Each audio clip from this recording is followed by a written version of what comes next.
It's going to be a thing about working songs. They're going to come from Scotland and England largely, and well, to try and show a little bit about the change for working people. And since we first got out of the trees, I think most human beings have spent their life working to keep alive, and by whatever means they can. Early man was surrounded by something that frightened the life out of him, and he really didn't know what was going on in nature. He was scared of it, but he still had to try and work with it. Nature, as he saw it, was magical. The earth was magical. He didn't discover until about 25,000 years ago that he had anything to do with procreation. He thought that women just had kids on their own because the earth did that and animals seemed to do that. It must be exactly the same for women. And so for many years, matriarchies were really important.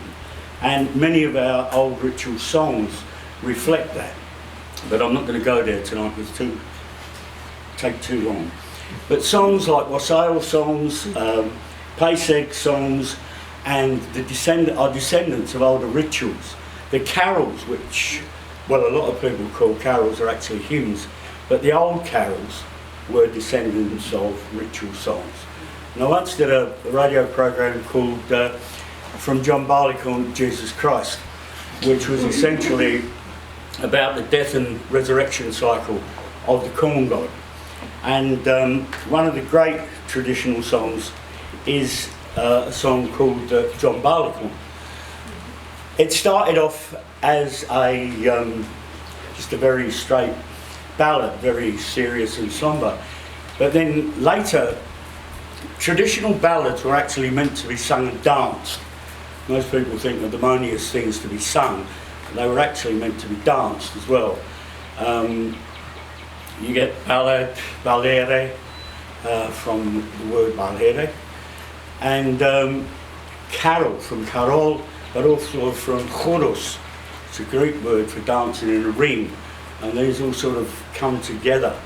And so the ballad should in fact be danced and sung.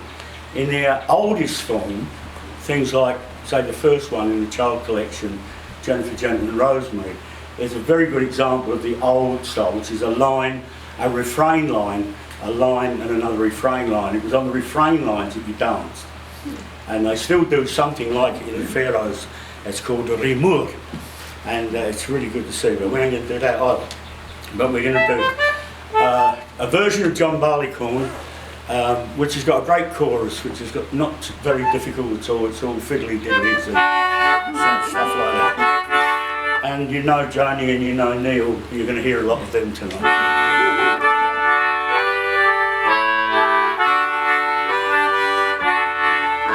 There were three men come out of the west, their fortune for to try. And these three men made a solemn vow, John Barleycorn should die.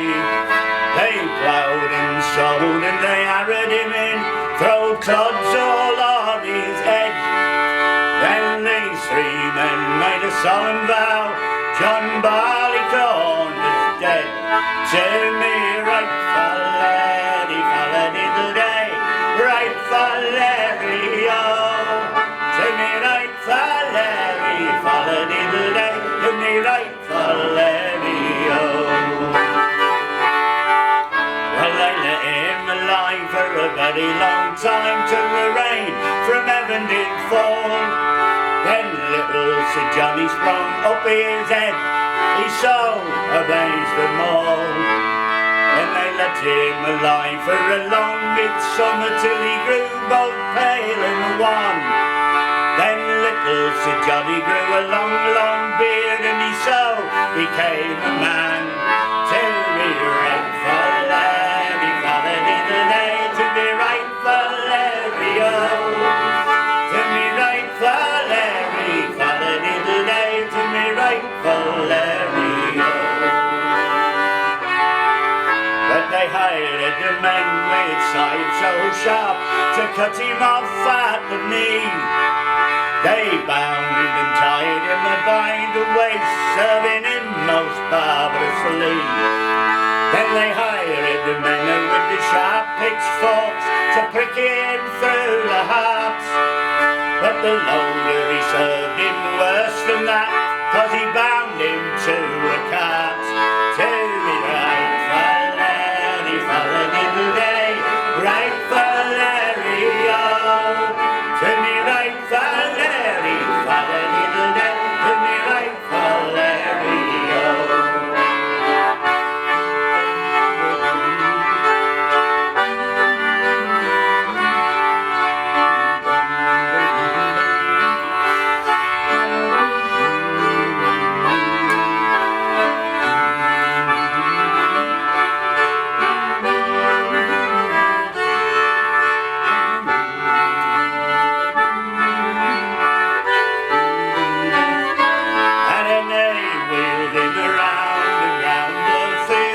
Came unto a barn where these three men made a solemn vow on poor John Barleycorn, for they hired men with the crabtree sticks to cut him skin from bone.